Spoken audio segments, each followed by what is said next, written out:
Hello, everybody. Welcome to Friday's edition of the Chris Pritchard Cycling News Show. Have I got a new show for you? You bet your ass I have. So if you haven't done already, hit that like button, help it out in the algorithm, and hit that subscribe button if you've not done already. That's just going to help me out personally and my ego. Shall we get into the intro? Let's get into that intro. Chris Pritchard Cycling News Show on YouTube. Terms and conditions apply. Don't sue me. This is purely entertainment, not factually correct. Now, before we get into this, shall we say, controversial story that's happened this past week, let's take a look at a brand new feature that's probably only going to feature this week, and that's of the week. I mean, listen, right? You cannot fault the guy's skills. Look at his Instagram page. What a guy, right? Skills for days. But don't just try and ride into people's cars, because eventually, one day, like we saw then, you're going to hit someone. You could potentially kill someone, or they could kill you. So Tito, chill out, man. Make great content, but please don't kill yourself or anyone else. Anyway, getting on with the rest of the news now. Probably won't mean anything to anybody beyond Sheffield, Team Ineos Grenadiers fans and friends of Connor Swift, but Connor Swift just signed a brand new contract with Team Ineos, something that should have happened, in my opinion, 3-4 years ago. This guy is super talented, and like I said, he's a friend of this show, he's a friend of mine, so it feels nice, it feels like we should talk about it. Anybody else not in the UK will be going, who cares? But Connor Swift has spent the past 3-4 years now helping out Nairo Quintana in various different Grand Tours. He's been working his arse off and he's been repaid with a sweet-ass deal at Team Ineos Grenadiers. But what I want to know is riding for Ineos Grenadiers now, what used to be Team Sky, the best time to ride for them? We've seen over the past few years riders sacrificing themselves for the greater good. When we had Wigo, we had Froome, G in 2018, we had riders simply going there to be domestiques, super domestiques. They knew they were never going to be put in races where they could win. They were never going to be put in races that they could have a free-flowing role. It was always, this is your role, stick to it, do your job. But now we've seen this resurgence of passionate racing within Ineos Grenadiers. We saw it at La Vuelta with Richard Carapaz being able to go up the road and not necessarily simply always going for that GC. They've won enough GCs. So Connor Swift going to Ineos Grenadiers is that going to allow him the freedom to be able to ride the way he wants to ride. Clearly this guy's talented enough to take victories in one-day classics. He's talented enough to be that super domestique, similar to the likes of Dylan van Baarle, people like that. But where is he going to fit into that Team Ineos Grenadiers? It'll be interesting to get your thoughts on it. And just so you don't think I'm a complete sycophant when it comes to Team Ineos Grenadiers, Ineos also confirmed the signing of Thymen Arensman from Team DSM, and Ron Illingworth says that this up-and-coming Dutchman fits completely with the British team's plan. So over in the men's, I mean, there's absolutely no surprise in any of this. Wout van Aert is up there, but it is going to be interesting because you've got Wout van Aert riding for Belgium as well as another rider who could potentially win this, Remco Evenepoel. So they've got a two-prong attack going into the World Championships. Then you've got, for the Netherlands, Mathieu van der Poel. Is it his time to shine? Everybody thought it was back in Harrogate, and he capitulated. I think that's the best word to use. I've already mentioned Remco Evenepoel, so that's 3 people already. Then you've got the likes of Tadej Pogacar, one of the riders who continued to ride post Tour de France, not like his arch rival Jonas Vingegaard, who no one's actually seen. No one's actually seen him on a bike since. So God knows what's happening to him. And it's Team GB in it. So my bet is Fred Wright. I think Fred Wright's going to have a good one. He's been there or thereabouts in a lot of the stages throughout this year at the Grand Tours. He had a second place in one of the stages, stage 13, I think it was, Tour de France. He had a glut of second and third places. At this year's La Vuelta, he won silver in the individual time trial at the Commonwealth Games. So Fred Wright is one that, does he deserve it? I don't know. Well, they all deserve it, don't they? But Fred Wright's certainly in the right form to be able to go to the World Championships and perform. It just depends who the GB team will be working for. Will it be him or will it be Ethan Hayter? If it's Fred Wright, they stand a really good chance. Do you know what? I'm going to put a 5 on him.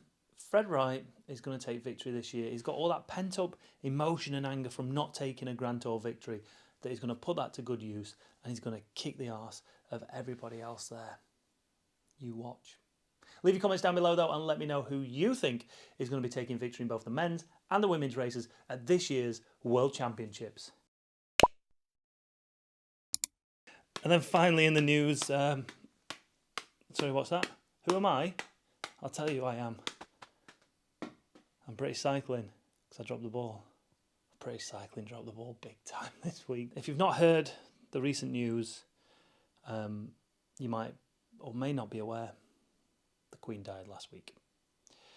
Her funeral is taking place on Monday, and with that, British Cycling on Tuesday decided to issue a statement as to how their members should, what's the word I'm looking for? Behave during the processional funeral and the services around it.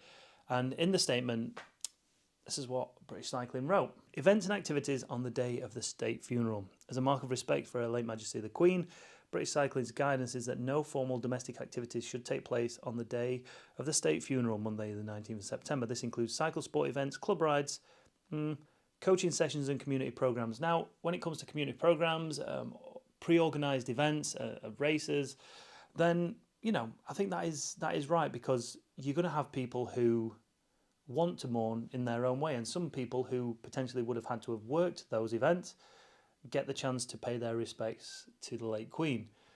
Club rides, that's the prerogative of those riders. If they want to cycle, they should be free to cycle.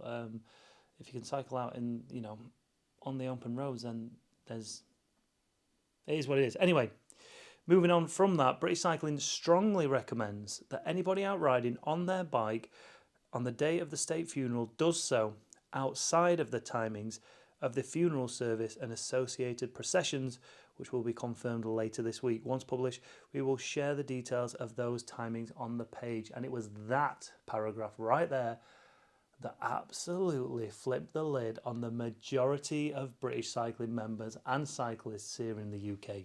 An organisation, governing body, should be telling the cyclists when they can't and they can cycle. That is, well, clearly they got it wrong, because yesterday they issued a statement and this is what they had to say this time. British Cycling sincerely apologises for the guidance issued on Tuesday afternoon relating to cycling during the state funeral. We understand that the decision on whether to cycle during that time is one for individuals and clubs to take for themselves, and we're sorry that we got it wrong on this occasion. At British Cycling, we fought incredibly hard, and get this is how can they get it so wrong after doing what they did during the pandemic? At British Cycling, we fought incredibly hard during the pandemic to protect the right to cycle, and we recognise the frustration and disappointment that Tuesday's statement caused. We greatly value the support of our members and the wider cycling community, and would like to thank and apologise to all who reached out to share their concerns, that's putting it politely, with us on this occasion. And then the updated guidance is as mark of respect to the late Majesty Queen Elizabeth II. British Cycling guidance is that no domestic events should take place on the day of the state funeral. In line with the guidance of the royal household, any clubs planning rides on the day of the state funeral may want to consider adjusting their route or ride timings so they do not clash with those of the funeral service and associated processions. However, they are under no obligation to do so. So let me get your take on this straight away, whether you're in the UK or you're not. How does it feel to be...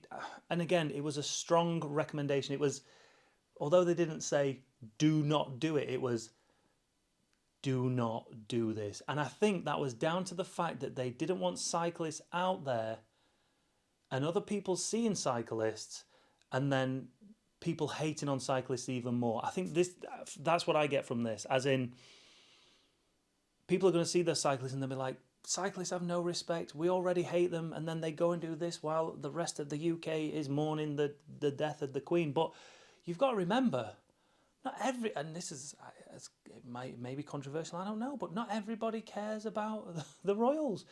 It's not down to British Cycling to tell a cyclist what they can and can't do.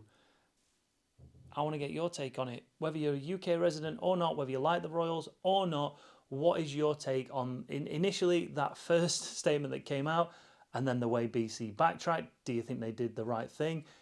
How many less memberships are British Cycling going to receive next year because of it? Or is it just a storm in a paper cup? Leave your comments down below and let me know. That's the end of the news show for today. Hope you've enjoyed it. And if you have, make sure, if you've not done already, hit that like button. I'll give you like 3 seconds to do it. 1, 2, and I'll grant you good luck for the rest of your life. 1, 2, 3. And if you hit that subscribe button, the love of your life will be just around the corner.